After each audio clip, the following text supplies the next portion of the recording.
Hello footy fans, welcome to another episode of the Ultimate AFL Show for season 2016.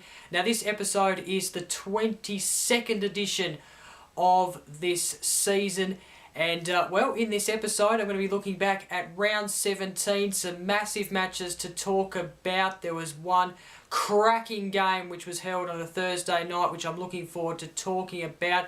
A team actually lost another match to put themselves in even more pressure, and there was a couple of other good games as well to talk about. So to be talking about them, giving you a stats wrap up, having a look at the ladder before putting that round in the archives, and then looking towards round 18. Some massive games coming up in round 18 as well. So let's not muck around, let's get straight into looking at round 17. Round 17 started on Thursday night, and it was at the SCG between the Sydney Swans and Hawthorn, two teams who have met in recent grand finals, 2012 and 2014. They've created a bit of a rivalry between those times, and they were no doubt in a bit of a rivalry in this one because it was first v second. Hawthorn on top of the table with the Swans just behind in second. If they were to win, they would have possibly go to the top of the table, and it started off really closely. In fact, the Swans had the lead 4-4 to 3-1. You felt like the Swans actually dominated the first quarter in a way in terms of getting it inside 50, but they weren't quite getting scoring opportunities, or when they weren't taking them. So they probably should have been further ahead, but they weren't taking their chances and weren't really putting a lot of scoreboard pressure on. But in the second quarter, it was quite the opposite. The same, but quite the opposite, because Hawthorn did quite the same thing. They kept the Swans goalless in the second quarter and led at half-time 6-4 to 4-5. Still very close at this stage of the game. Now, the third quarter again was quite close. The Swans 8-6 to Hawthorn 7-7. This game at three-quarter time, you just felt was going right down to the wire, and it did just that. The Swans were leading with about 90 seconds to go in the game before basically Sirioli was able to present himself and mark the ball. He basically sprinted off his opponent and grabbed the footy and was kicking for about outside 50. It was a pretty long kick, and I was sitting on the couch thinking, no way, he cannot kick this. But to his credit, he kicked the goal, he won the game for Hawthorn, and Hawthorn win another close one. It was the final score being the Swans 10-10-70 to the Hawks 11-9-75. They remain on top of the table after round 17, and this has to be one of the best games of season 2016. There's been quite a few this season. I know it's felt like we've said that every week where there's just been some great games, but this one has to be one of the best. You can't beat a top of the table clash. So the Swans let themselves down the last 90 seconds of the game. They just can't seem to hold on when they have a close lead with a short time remaining.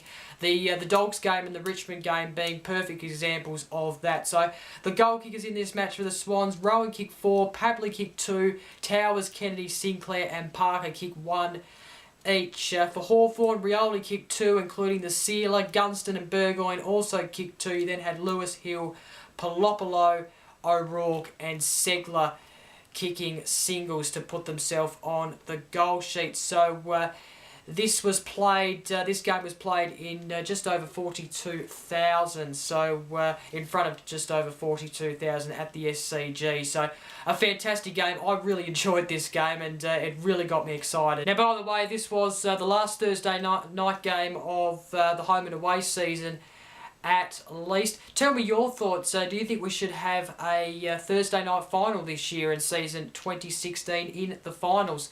Let me know your thoughts. Personally, I am right behind the idea. I think a Thursday night final to open up the 2016 AFL Finals Series is a great way to go, considering that we have a week off, a weekend, a bye weekend before the finals.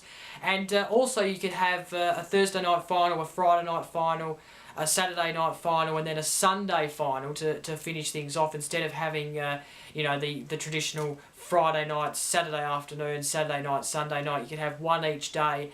And I just think it's a good idea. I don't know what everyone else thinks, but let me know your thoughts. Friday night footy in round 17 went to Perth's Domain Stadium for the Fremantle and Geelong matchup. Of course, Geelong have been in terrible form in the last couple of weeks, losing some very big games to St Kilda and also the Swans, that one at home, so that made that one even more disappointing. Didn't really start off very well in this game. In fact, they were behind at quarter time. To the Dockers' credit, they actually led 4-1 to 1-3 at quarter time. Now at half time, Fremantle 7-2 to Geelong 6-7, so the Dockers were able to keep it somewhat close up until half time. Geelong were able to get away a little bit in the third quarter, but they had 11 behinds by this point, so they weren't really taking a lot of their chances. 8-11 to the Dockers, 7-3. And considering it was still close at three-quarter time, Geelong were able to slightly run away from them. Not by much, but at least get into the... to get into a good lead and actually win the game. Fremantle 9-7, 61. Cats 11-12, 78. The goal kickers for the Dockers, all kick singles were Walters, Barlow, Taberner, Weller, Blackley, Pavlich, Ballantyne, Mundy and Sutcliffe, while for Geelong, Dangerfield was the biggest multiple goal kicker of this match, kicking 4 each. Probably gets the 3 votes, you would say. Smith kicked 2. You then had Menzel, Cockatoo, Stanley, Hawkins and Murdoch kicking singles each in this game in Perth on Friday night. Richmond and Essendon kicked off a big lineup of Saturday football, and this one was at the MCG. It was, of course, a rematch of the sides meeting at Dreamtime at the G a month or so ago, so a big matchup. Of course, Essendon have been performing okay in their last couple of games. They've been taking it up to sides. I think the GWS Giants was a perfect example of that. They took it up to the Eagles for a short period of time, and in fact the game against St Kilda was pretty close as well, so I think we kind of expected them to take it up to the Tigers in some way, considering how the Tigers season has panned out this year. And scores were level at quarter time, 3-3 to 3-3. At half time, Richmond led just 7-3 to 5-7. At three-quarter time, Richmond still lead 11-5 to Essendon, 8-11, considering it was quite close at three-quarter time. And then Richmond were able to pretty much dominate the fourth quarter, steer away and defeat the Bombers, who will be disappointed in the end with that loss. They would have thought that they would have thought at three-quarter time that they were in the match and had a good chance of winning their second of the season, but it didn't turn out that way. The final score, the Tigers 16-6, 102, defeating the Bombers 11-17, 83. The goal kicks for the Tigers, Lloyd kicked 3 as well as Griffins. You then had Griggs and Martin kicking 2 each. Rioli, Miles, Menadou, Markov, Hunt and also Hampson kicked singles in this match against the Bombers. The Bombers goal kickers, Fantasia kicked 3, Leverade kicked 2 as well as Danaher. You then had McKerman, Harns, Kelly and Merritt kicking singles each in this Saturday afternoon game at the G in front of way over 44,000. So, big game for the Bombers coming up, of course, in round 18. I'll talk about that when we get to the round 18 preview. And the Tigers, well, they win a game, something they've been finding difficult to do this season. The Saturday twilight game was actually a massive game for both of these clubs, in particular North Melbourne. We know that they haven't won since round 11 at Bluntstone Arena. That was a Friday night match against the Tigers. That was their last win, so they haven't won since that moment. And of course, 9 wins in a row, and then to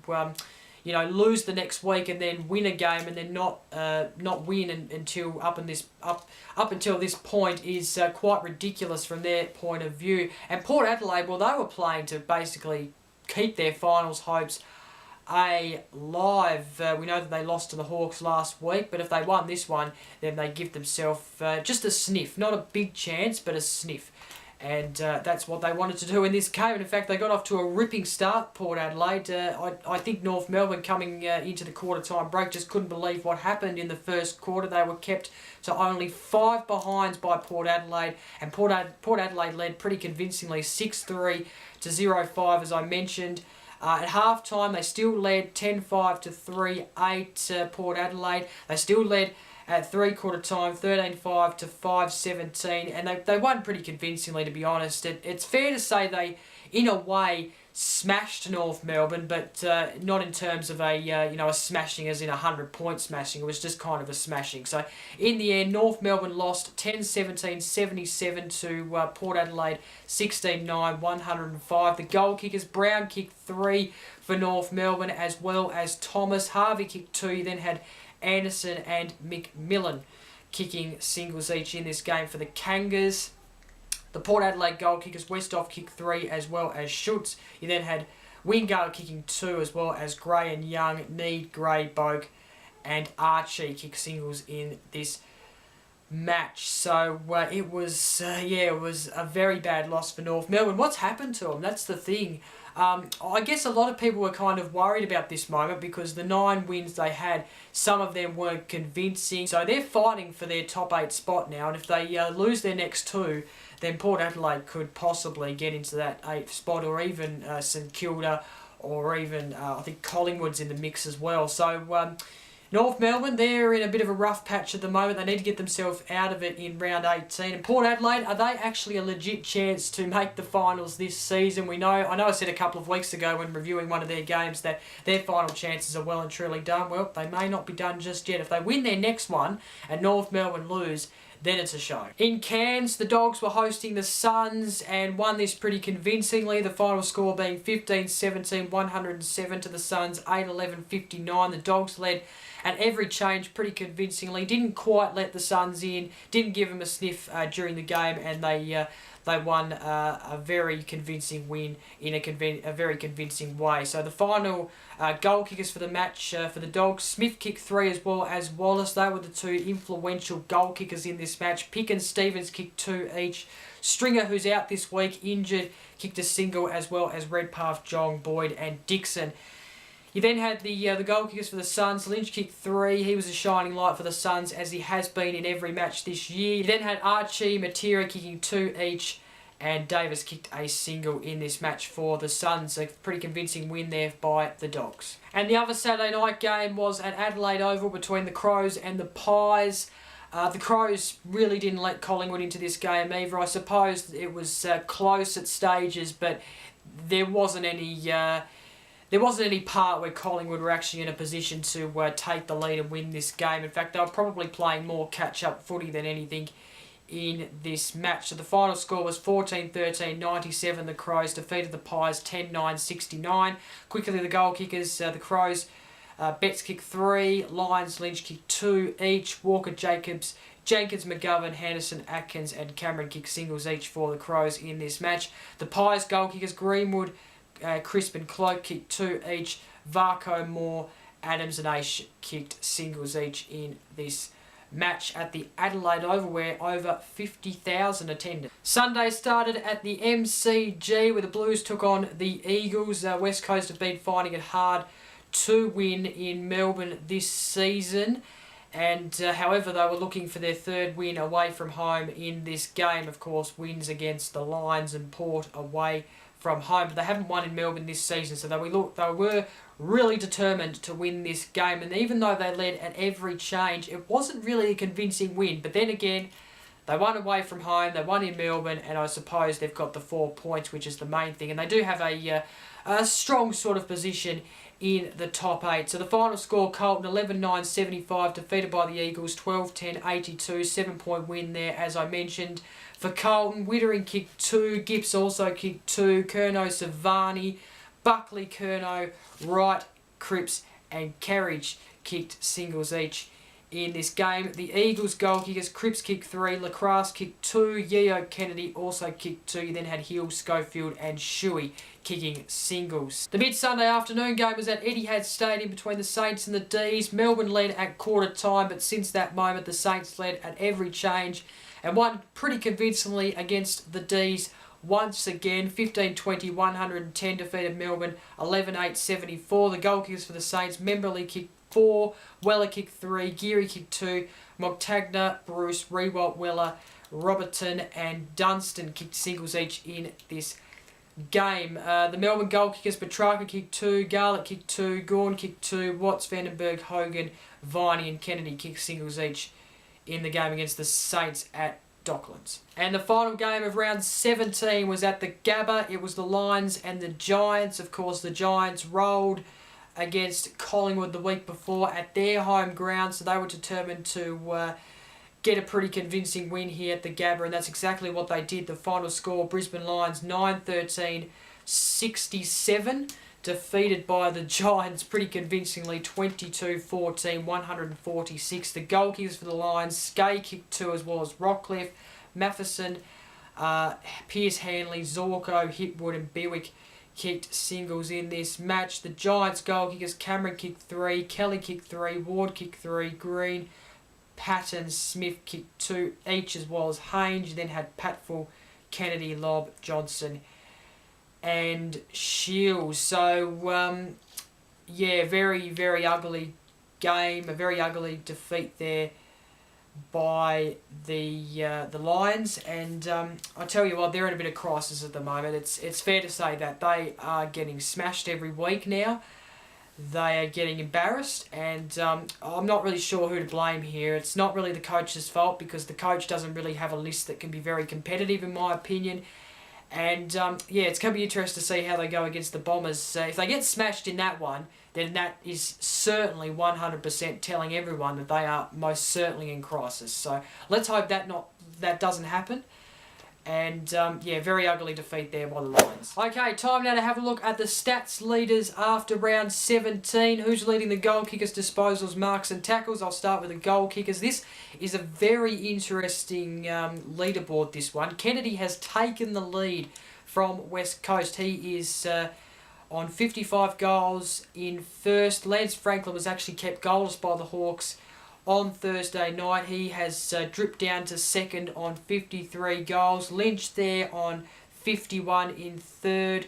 You then had Eddie Betts on fourth in 44, level with Jenkins on 44 as well. The leading disposals, Lockie Neal still leads the disposals on 518. Dangerfield, however, trying to catch him. He is on 500 in second. Hannelbury on 488 in third. Trelaw on 487. And Martin's there on fifth on 483. The leading marks, Rewalt leads the marks still on 151. Shaw on 128 in second. On 126 from Carlton is Sam Doherty. Kate Simpson is in fourth on 122, also from Carlton.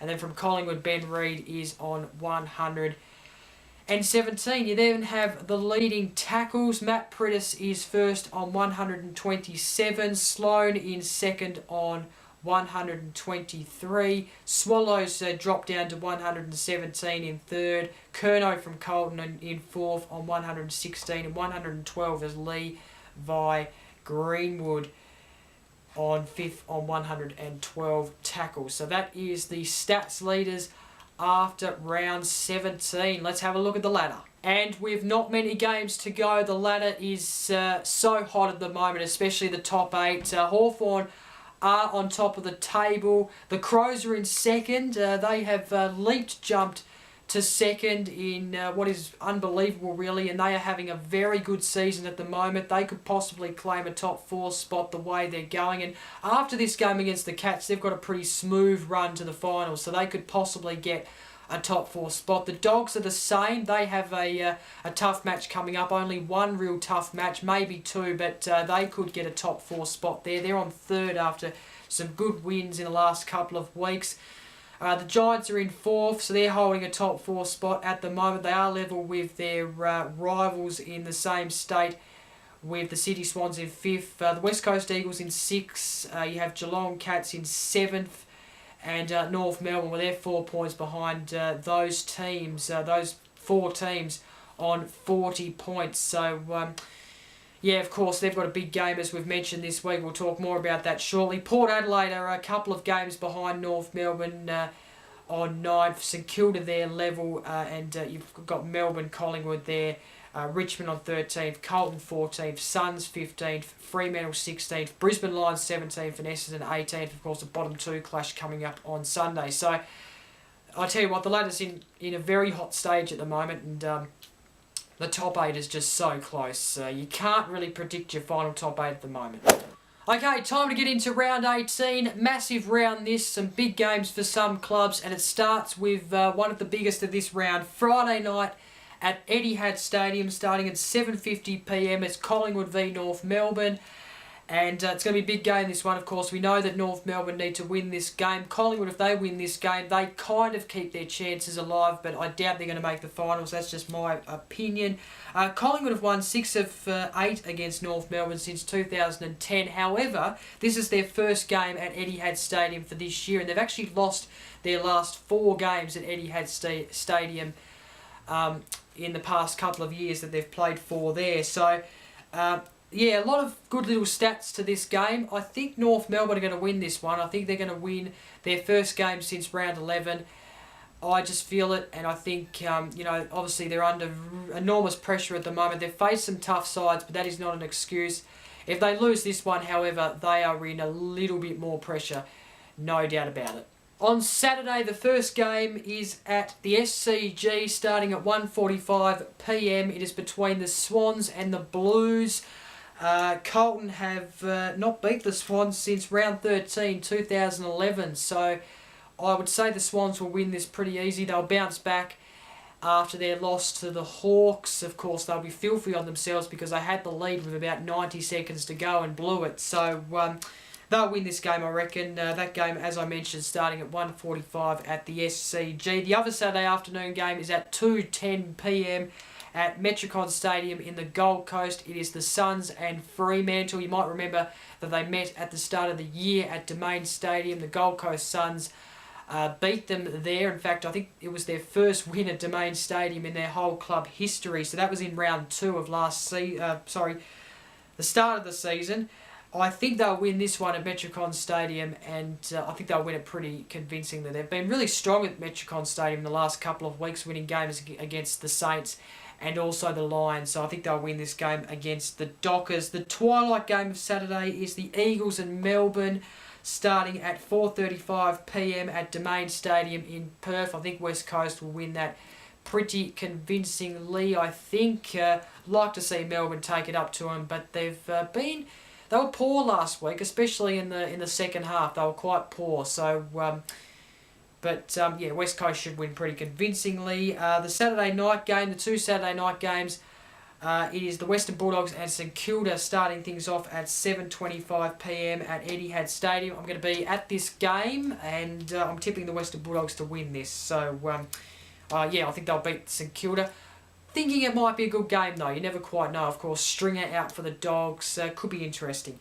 And then the final game of Saturday is at Simmons Stadium, also starting at 7:25 p.m. It is Geelong and the Adelaide Crows.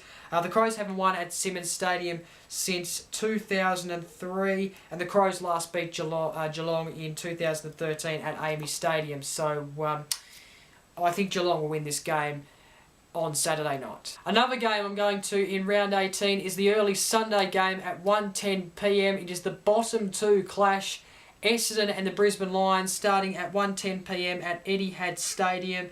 I'm looking forward to this one. I think there's a lot riding on this game because, well, really it's all centred around the Brisbane Lions. Like, I don't think many people are going to be bothered if Essendon win, considering what's happened with the drug saga and how many players they've lost, etc. So really it's all about the Lions in this game and how much they lose by if they lose, and if they win, then that's just going to be a story in itself. So my view on this game, if the Brisbane Lions put up a good performance and lose by not very much, I think that's kind of passable, because at the moment they've got a list where it's not competitive, it's not going anywhere, and they need to reassess their plan for the future now, because things are just in crisis mode at the moment. But if they get smashed again by Essendon, who has lost half their team in a drug saga that went on for a couple of years, then there's going to be a lot more questions asked and a lot more pressure overloading the Lions than there already is, and that's bad because there's so much pressure on them at the moment. So, big game this one. Essendon have won 4 of the last 5. Lions defeated the Bombers last in 2013. That was at Etihad Stadium. So, they're a chance, the Lions. I think Essendon will win. I think they'll be too strong. They've been really competitive in the last couple of weeks, especially at Etihad Stadium, where they took it up to the GWS Giants a couple of weeks ago. St Kilda as well. That was pretty close. Probably was unlucky to lose that in the end. So looking forward to that match. I can't believe I'm going to be there. It's going to be it's going to be interesting. It's going to be very, very interesting. Now, the other Sunday game, the mid-Sunday afternoon game, is at the MCG in Sam Mitchell's 300th. It is Hawthorn and Richmond. Would expect Hawthorn to win this game. This game starting at 3:20 p.m. at the MCG, as I mentioned. So, yeah, I'd expect Hawthorn to win this game. Could be a good game, but I'm thinking the Hawks will win this in the end. And then the final game, which has a lot of interest to it, Port Adelaide and the GWS Giants. Now, as we've mentioned in this episode, if North Melbourne lose, then Port Adelaide have a chance to win this game and give themselves an even more sniff to make the top 8. So, yeah, this game's starting at 4:40 p.m. at the Adelaide Oval. The Giants smashed Port earlier in the year at Manuka Oval. We can't forget that. But the Giants' record has been quite interesting away from home. They've won half their away games this season, so they've played 8 and only won 4 of them. That was against the Lions, Saints, Essendon and Freo. They've lost their other away games to Cats, Melbourne, Swans and Crows. So, with 3 to come, their away record is quite interesting. So I'm going to tip Port Adelaide for this one. I think they can win this. The Giants have not won at the Adelaide Oval at all in their club history. So I'm going to say Port Adelaide are going to win this one and give themselves just another small sniff to make the top 8. And that is it for this episode of the Ultimate AFL Show, the 22nd episode of season 2016. Thank you very much for watching. I'm looking forward to travelling over to Melbourne this week to see another 2 games of football, Bulldogs and Kilda, Essendon and the Brisbane Lions. If you're watching this from Melbourne and you're going to one of those games, then I might see you there. And until next week, I'm Jacob. Enjoy round 18. Bye for now.